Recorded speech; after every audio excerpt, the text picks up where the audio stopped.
હું Anish Joshi ward number 14 રાષ્ટ્રીય કોંગ્રેસના ઉમેદવાર તરીકે ફોર્મ ભરવા આવ્યો છું ત્યારે રામનાથ દાદાની સાક્ષીએ તમે જોઈ શકો છો કે વર્ષો પછી કોંગ્રેસ પક્ષમાં વોર્ડ નંબર 14માં સ્વયંભૂ લોકો ઉમટી પડ્યા છે, અમારા કાર્યકર્તાઓ ઉમટી પડ્યા છે।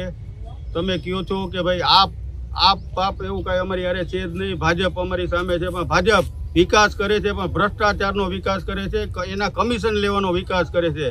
અનેક પ્રશ્નો છે, હું તમને વર્ણવી ન શકું એટલા પ્રશ્નો છે। પ્રજા પ્રથમ તો મોંઘવારીથી ત્રસ્ત છે, મોંઘવારીએ માજા મૂકી છે। કોઈ કોર્પોરેટરો એકવાર ચૂંટાઈને જાય પછી બતાતા નથી, કોર્પોરેટરોના દાખલા લેવા હોય તો પબ્લિક એને ગોતવા પડે છે। અમારા અમુક કોર્પોરેટર તો વોર્ડમાં રહેતા પણ નથી।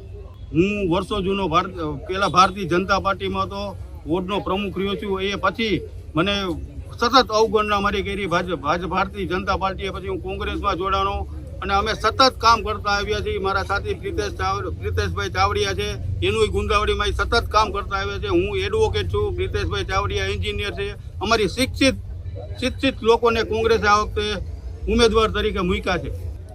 ભાજપથી લોકો કંટાળી ગયા છે, એના કોર્પોરેટરો ક્યાંય બતાતા નથી, કોર્પોરેટર નથી, ધારાસભ્ય અને સંસદ સભ્ય પણ નથી બતાતા, લોકો એને ગોતવા જવા પડે છે।